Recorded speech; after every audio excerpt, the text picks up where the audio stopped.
A propósito de lo que ha ocurrido en los últimos días con la polémica fallida compra de la casa del expresidente Salvador Allende, reforma de pensiones que ya está en una recta final, supuestamente en esta etapa, para votar las indicaciones que se supone se van a presentar la próxima semana. Vamos a estar conversando de esto junto al senador del Partido Socialista, Fidel Espinosa. ¿Cómo está, senador? Muy buenos días, bienvenido. Muy buenos días, Bárbara, desde acá, de la capital de la región de los lagos, con mucho cariño para esta entrevista. Muchas gracias, senador. Bueno, la oposición ha manifestado insistentemente en estos días la intención de que la senadora Isabel Allende cese en su cargo a propósito de la polémica de la fallida compra de la casa del expresidente Salvador Allende. ¿Qué le parece a usted? ¿Usted cree que hay argumentos plausibles para que eso ocurra? No hay ninguna duda de que aquí hubo actos, ¿no es cierto?, absolutamente inexcusables de ineficiencia en la labor de asesoramiento a las autoridades de gobierno en una materia que es de enorme sensibilidad, porque de una u otra manera todos quienes estamos en la labor pública sabemos que no podemos tener contratos con el Estado. Yo no veo, ¿no es cierto?, en el actuar, ¿no es cierto?, de la senadora Allende ni de la ministra mala fe, pero sí claramente que hubo errores garrafales que de una u otra manera han generado un debate constitucional respecto a si procede o no un eventual recurrimiento al Tribunal Constitucional.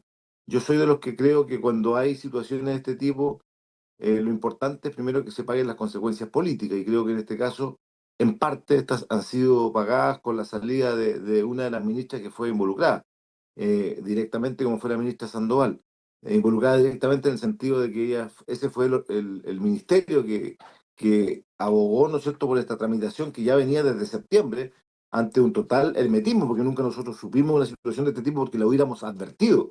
Claramente lo hubiéramos advertido porque tanto los parlamentarios como los ministros de Estado no podemos suscribir ningún tipo de contratos directos con el Estado bajo ninguna circunstancia. Entonces, claramente que hay situaciones que son muy lamentables. Los asesores del segundo piso de la moneda están pasando muy en silencio en este tema, pero ellos también tienen mucho que decir, porque esta fue una idea que surgió desde la presidencia misma, para que se ejecute.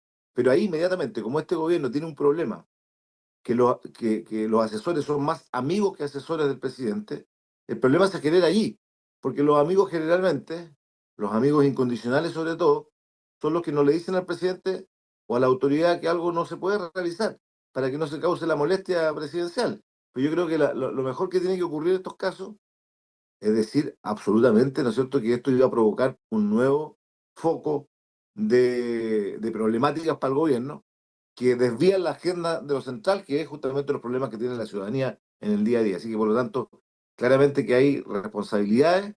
Eh, no olvidemos una cosa también, porque aquí poco se ha dicho, que hace un par de años atrás el propio senador actual Cruz Coque tenía también contratos con el Estado. Ahí la derecha no dijo absolutamente nada. Yo no sé si ustedes están en conocimiento de ese caso, cuando el senador Cruz Coque en su momento, cuando ya era parlamentario, él tenía, ¿no es cierto?, arriendos al Estado, y que eran contratos del mismo carácter del que hoy día la propia derecha está apuntando con el dedo. Eh, no recordaba eso, la vamos a dar una Con la mirada. Pero Junta, si era no me equivoco, él tenía una propiedad de la cual tenía que haber desistido cuando asumió como parlamentario de los contratos con el Estado, y lo siguió teniendo. Y ese es un tema que hoy día, de una u otra manera, probablemente va a llevar a que la situación comience a empatarse, pero eso no se trata de eso. Yo creo que este tipo de situaciones no pueden ocurrir. Yo creo que no hubo mala fe de parte de la senadora Allende. Ella es una persona que siempre ha tenido una vida correcta, proba, no sé, todo eso, nadie lo puede discutir. Pero aquí debiesen haberse buscado otros caminos, y quizás la familia Allende pudo haber también evaluado en su momento haber donado, ¿no es cierto?, para el Estado de Chile una propiedad que tiene sin lugar a dudas un valor histórico importante. Pero ¿cómo cree usted que esto afecta a propósito de lo que acaba de decir?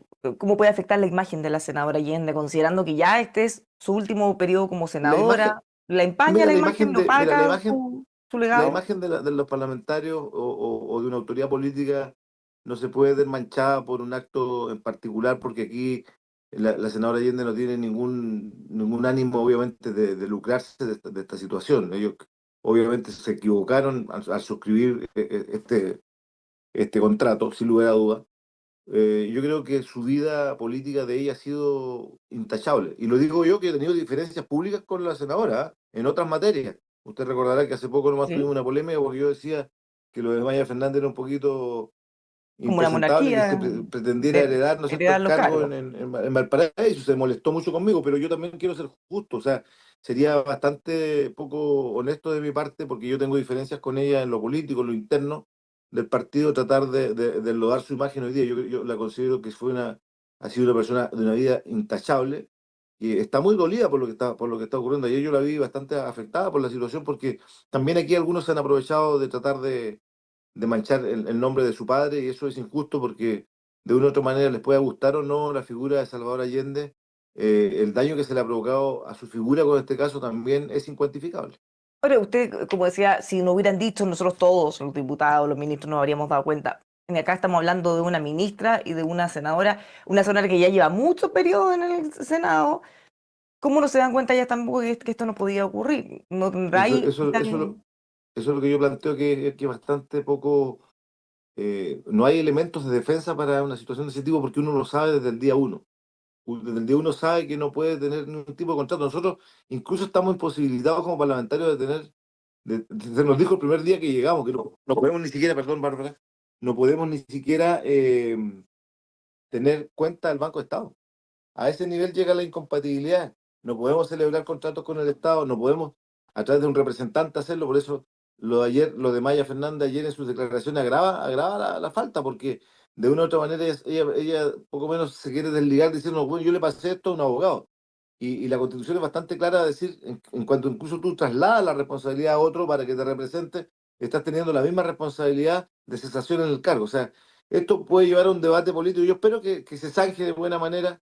Creo yo que de una u otra manera, aquí, si bien no hubo una mala intencionalidad de su parte, hubo errores garrafales, no solamente de ellas, de Isabel y de Maya, sino que también de todos los asesores que ganan millonarios recursos en el gobierno y que, repito, un niño, un joven de primer año de derecho sabe, ¿no es cierto?, la incompatibilidad que genera la Constitución en sus artículos correspondientes. Pero cuesta entender eso, senador, porque estamos hablando de que hay una división jurídica, hay abogados, montones, hay un segundo piso, hay asesores, o sea, desde el punto de vista político, desde el punto de vista técnico, todos conocemos los que hemos trabajado con abogados, los quisquillosos que son, que revisan las palabras una, por el sentido. Entonces, acá tiene varias firmas, tiene 5 firmas de abogados, pasaron por, incluso los abogados de la misma ministra que la representaron. ¿Cómo nadie se dio cuenta cómo se expone al presidente y el gobierno? Y como dice usted, bueno, sale una ministra, pero todos los demás siguen ahí. O sea, vamos a esperar a seguir teniendo este tipo de privilegiidad en todas las cosas que sigan. Porque, ¿Ese es el repito, riesgo que el presidente asume, que quiere tener? porque el presidente tiene, yo le tengo harta estima al presidente, pero el presidente tiene un gran problema. Le gusta trabajar con incondicionales. Y en la política, la lealtad es lo fundamental.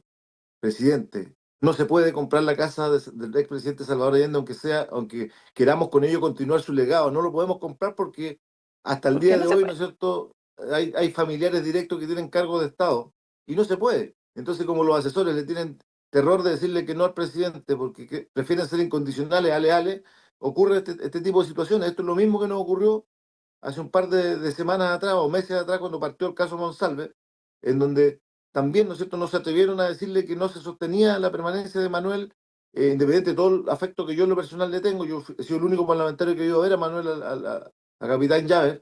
Independiente de eso, obviamente que ese martes 15 de la noche Manuel no debió haber seguido su cargo, y todo lo que ocurrió después fue lo que agravó y llevó la crisis de la moneda, porque no se atreven, porque prefiere, repito, el presidente ha optado, ¿no es cierto?, por hacer de sus asesores, ¿no es cierto?, incondicionales, personas que no le pueden decir que no a nada, a ninguna de las ideas que se le ocurren. Y ideas como esta, claramente puede ser una linda idea desde el punto de vista patrimonial, pero una idea que no se ajustaba, ¿no es cierto?, al derecho toda vez de que había un derecho hereditario, una sociedad, ¿no es cierto?, que estaban involucradas, ¿no es cierto?, una ministra de Estado y una senadora. Y eso, ¿qué es lo único que logra? Primero, provocarle un nuevo daño al gobierno, desenfocarnos de lo principal, que son los temas que la gente quiere escucharnos hablando, cómo atacamos los temas de crisis de seguridad, los temas de las pensiones, que sigue allí, ¿no es cierto?, este debate.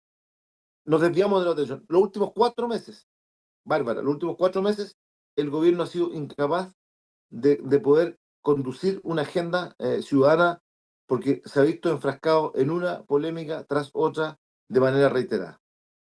Senador, finalmente en este tema, ¿cómo cree usted que puede afectar a su partido y en particular a la bancada de senadores? ¿Usted por qué no participó, por ejemplo, en el punto de prensa de la senadora Allende el martes? ¿Sabe por qué no participé? Y se lo digo muy honestamente, ¿Mm? porque no fui invitado. Yo me enteré, ¿no es cierto? Yo incluso iba caminando con Paulina Bodanes y yo desconocía el punto de prensa, pero yo le fui a dar un abrazo como corresponde a ella, porque yo la vi muy afectada a la senadora, porque ella ha sido una persona probada toda la vida. Pues, entonces aquí no estamos hablando de un tema de que quiso faltar a la probidad ni nada, que fue O sea, ¿usted está de aquí, acuerdo ¿no es con el cierto? blindaje que ha hecho su sector a la senadora? Yo, mira, a mí no me gustan los blindajes bajo punto de vista alguno. Aquí hay que dejar, como siempre lo hemos dicho, que las instituciones funcionen. Y si este tema llega al Tribunal Constitucional, tendrán que dirimir en derecho los constitucionalistas y no en función de elementos políticos, porque eso sería un precedente absolutamente nefasto para la institucionalidad misma del Tribunal Constitucional. Entonces hay que dejar que las instituciones funcionen como lo dijo en algún momento Ricardo Lago, incluso cuando le afecta a un cercano. Yo siempre he tenido esa postura y no me desmarco de aquello, aunque me gustaría, obviamente, que esto no se siga agravando y profundizando. Eso no está en nuestras manos, está en manos de otros actores políticos que tienen el legítimo derecho, de acuerdo también a la misma Constitución, de presentar los requerimientos que ellos estimen pertinentes. Lo cambio de tema, reforma de pensiones, en medio de mucha tensión, los dichos del presidente Gabriel Boric que generaron también ahí un alza en la temperatura. Se comprometieron a presentar indicaciones el lunes, se comprometieron a votarlo en los próximos días. ¿Cómo ve usted la posibilidad que se llegue realmente a ese acuerdo y que se pueda aprobar? Primero, decirle a la derecha que su propuesta de posponer este debate para después de las elecciones de presidenciales y parlamentarias no tiene parangón, no tiene precedente, no es positivo para el país. Mire, aquí a la gente se le ha generado una expectativa que incluso va mucho más allá de lo que realmente va a ser la reforma. Aquí estamos hablando de aumento en sus pensiones de 80 a 100 mil pesos de acuerdo a los tramos de cotizaciones previsionales que tenga tanto la mujer como el hombre. Se están incorporando elementos importantes, ¿no es cierto?, en el tema de la mujer, para que tenga un mejor, una mejor pensión, todo lo que eso significa, pero aquí, repito también, coloquemos, como se dice en una jerga futbolística, la pelota en el suelo. Y no se trata de una reforma que le va a cambiar la vida a la gente en términos sustanciales, como algunos han pretendido decirlo, porque con 100 mil pesos no se alcanza a pagar ni la cuenta ni la luz, ni la cuenta del agua y todo lo que suben los insumos básicos en el día a día. Sí es importante, ninguna duda, porque eso también contribuye, ¿no es cierto?, a paliar ciertas necesidades de los hogares que están más afectados con pensiones indignas. Pero a mí el primer llamado que yo hago es que no nos sigamos entrabando en la discusión del 0,5, del 1, para allá, para acá, porque si usted conversa con la gente en la calle, lo que la gente quiere en primer lugar es que se le mejoren sus pensiones. Eso es lo primero. Lo segundo, que lleguemos a acuerdos políticos. Y para llegar a esos acuerdos políticos también hay que tener cuidado con los tonos, porque más allá, ¿no es cierto?, que es correcto lo que dijo el presidente ese día que se expresó un tanto duro con ciertos sectores políticos, cuando estás en un momento de una discusión tan álgida como esta, cualquier elemento como aquel es motivo de una excusa para retroceder en el tema de las negociaciones.